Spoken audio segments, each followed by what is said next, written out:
Başçısının orunbasары Октябрь Апалбаев ағайымызға.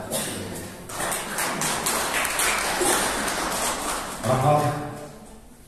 Саламатсыздарбы, урматтуу ағайын туғандар, бүгүнкү салтанаттын катышуучулары, өнөр адамдары, ушул Коргоо атабыздын өнөрүн, касиетин, чыгармаларын, мурасын аздектеп урматтап келе жаткан өзгөчө өнөр сересинде жүргөн акын агаларыбызга, акын инилерибизге, эже карындаштарыбызга чоң ыраазычылык билдирем.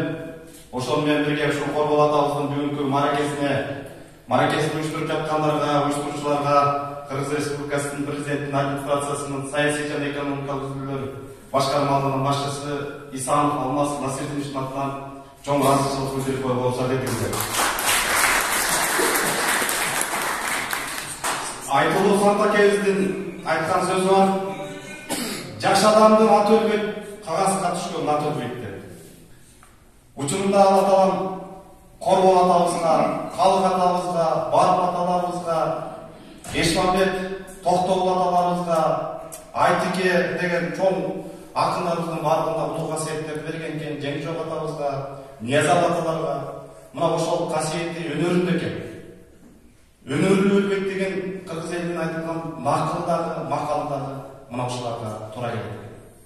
Канча жыл өтсө дагы мына алардын ырлары ырдалып, жүрөктөрдү толкутуп, боюңузду балкытып, жазуучулар улам жазган сайын чыгармалардын чети оюнбай, кайра көбөйүп, окумуштуулар изилдеген сайын кайрадан изилденбей калган кырлар ачылып, бүгүнкү күндө ушул Коргоо атабыздын чыгармалары толук изилденип бүттү дегенден алыспыз.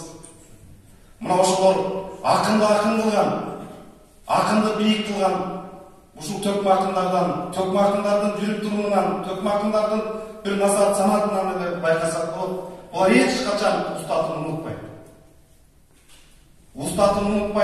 Ошол деңгээлге жеткирген адамдардын эмгегин даңазалап гана жүргөн. Билесиздер, Калык атабызга илгери ушул уруттун берип идея кайланда турган акыны керек болуп калганда биринчи сунуш Осмонкул Бөлөбалаевга түшөт. Осмонкул Бөлөбалаевга Токчор жолдошуп келгенде окуй. Андай эмес, калык буурат мен тайлап качып турам жалтайлап, какем баарын алганда бир чайнап коюп, жутуп коюп бир чайнап. Караңыз. Ал калык да деп өзүнүн устатын көрсөт. Калык болсо окуй, айланайын окуй, эмне деп атасыңар? Менин айтып жүргөнүм, үйрөнгөнүм, ырдаганым болуп жеткен бүт болду токомдуку. Током өлсө дагы, током кыргыздын акындарынын алданы, туу түрүндө турган бактыры. Ордосу, мына ушул токтоктун аты чыгыш керек деп, мына ошондой сунуш кылганда, ошол сыяктуу Коргоо атабыз, Коргоо менен Калык экөө бир жаш айырмасы болгону менен экөө ээрчишип жүрүп, жеңи жокко Ниязалы аталарга, Токтогул атанын жанында эгиз козунда эгиз кулактай ээрчишип, Андижан, Самарканд, Турма, Алай мерген жерлердин бардыгында ушул Токтогул атабыздын жанында жүрүп, бир укканын кайра кайталабайт. Кундуз агам айтып атпайбы ошол жана сулуу укканын, бир укканын айтат. Бир эле адам театрда ойноп атат. Комузун чертип атат, дастанын айтып атат, күйдүргүзүн айтып атат, секеппейин айтып атат, кол ойнотуп атат, терип чертип атат, шилтеп чертип атат, ушуну манасын айтып атат. Башкасын айтып бүт бардыгы керек болсо Токтогул атабыз баш болуп, анча жерде элди күлдүрөлү деп күрөшкө түшүнгөн учурлар да болгон экен. Мына бүгүнкү күндө Коргоо атабыз өлгөн жок. Коргоо атабыздын жолун барган мына бул жерде маңдайды сүйүткөн, жүрөктү толкуткан агаларыбыз комуздан колун чүрбөй, ушул өнөр деп бүт бардыгын кечип коюп, дүйнө турмушуна руханий байлыкты алдыга коюп, бүгүнкү күндө келатат. Мына 130 жылдыгында бийликке тийишип, бийликтин башында жүргөн ага эжелердин баарына тийишип, Коргоо атабыздын уранын, Коргоо атабыздын даңканайын, даңазасын даңазалап, азамат болгонбай башка эген багындырган. Кече өкүрчүлөр амандагы чогуу чыгып калып, Кыргыздагы нарыктын, жогорку нарыктын белгиси.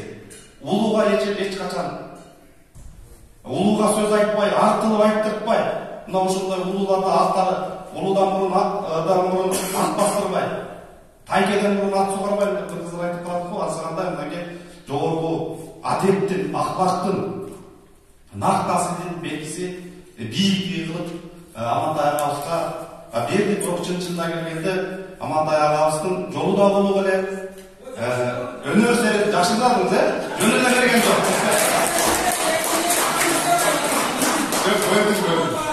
Жоқ, осы ұмытшылдан әттіз етірден көріп тұрдық Амантай аға. Мен сіздің өнеріңізді, сіздің өзіңізді сыйласаңыздарда, біз сіздің өнеріңізді сыйлағанға милдеттейміз. Қырғыз еліміздегі баш байгеде мен сөзбен келмейді. Қорғалатауызды керек болса, ұтымда білесіңер, искафрасы алып көкташып отырып алып, ұққан, аяғына шейін. Ана тегір баш кетен райком ашым келіп жүрділе дейін, ада көкташып отырып қалып, көріп отырсында қысқа қайыршылы ма? Бұл жолы қатып, ұзағырақ қайырып қойды. Шын айтқан жері бар, алып бұл Үсенбаев менен өзі үзем күреш жүрген. Үсенбаев, Алтын Үсенбаевты аябай жақсы көріп, Қорболды өзіңіздер білесіздер, филармонияға ішке шақырған.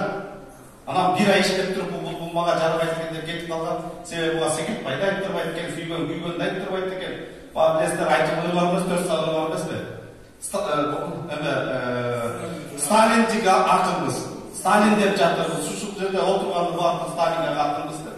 Айта алмайып қойбап білдеп, бұл Қорбол атамыздың ұшыл бір қайсы бір тематиканың тегерегінде, қайсы бір берілген тапсырманың негізінде жүре алғандығын, аның өзінің дүниесі, аның көрген нәрсесін айта тұрған, өзінің ойына келген айта тұрған, құрш, бетке чалар, ақын болғандығынан хабар беріп отырады да.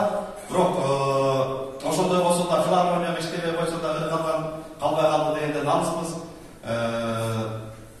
Алтын Құндызбаев ағамыз көптеген жылдарын үйінде 1-2 жыл жүріп, ушундай Қорбол атамыздың мұрастарын жазып қалдырған. Тілекке қарсы ошол қағаздар бізге жетпей қалды. Бірақ Тоқтосын Тыныбек ағаларымыз мына Тоқомдың айтқан жырларды бізге жеткірген. Тоғмар дейтін бір сөз бар емес пе? Тоқтоғылдың қолын қармаған деп. Себебі Тоқтоғылдың қолын Қорбол атамыз қармаған, Тоқтоғылдың қолын қармаған адамның қолын қармаған деп. Мындайша айтқанда біз де мақтансақ болады. Тоқтоғылдың қолын қармаған адамдардың қолын қармап жүреміз. Амантай әкем, тексіз адамға, молында өтеген ақкел, өтеген ақындарда, осылардың бақырдың бүгінгі бұшыл сабақ.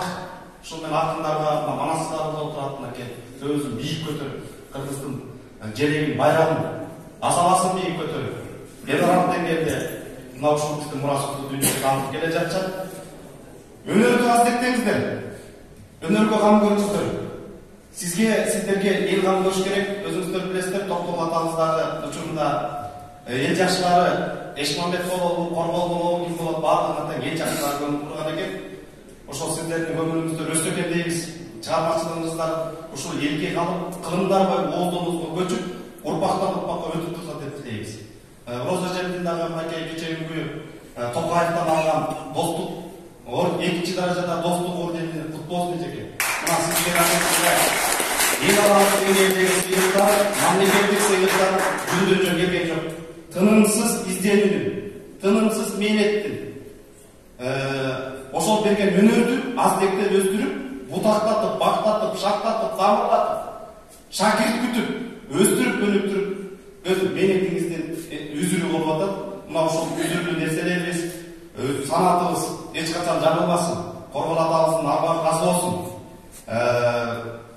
Рахмат, разышылық айтабыз. Ушул Тоқтол атамыздың өзгөчө ушул шаанизин, салтанатын чыгарган ушул акындар болуңуздар. Кудай буйруса, 10 жылдан кийин Қорбол атамыздың кабошогон залкарлардын, улуулардын, ыйыктардын эмгектери күндө эскерилип турса, ал көптүк болбойт. Bir вакытта сиздердин эмгегиңиздерди эскере турган урпактар керек. Ошон үчүн кыш койгон киши кышын алат, таш койгон киши ташын алат. Ыраазычылык билдирем мен да Кетментөөнүн улуу катары ошол Қорбол атабыздын мааракесинде тулпардан күлүктөн күлүп калса 4 аяга тыбырайт дегендей, мына ошол жерде бириңиздер калды. Бириңиздер жаман айткан жоксуздар. Болгону шарт эреже ошондой экен. Калыстактоо өтө калыстык менен чечип берди. Ушул кут болсун. Бүгүнкү жазылып аткан нерселер, бүгүнкү айтылып аткан нерселер даже 150 жылдыкка карата бул кайсы бир деңгээлде асык болот. тең келет. Көңіл бұрғаныздар үшін рахмат.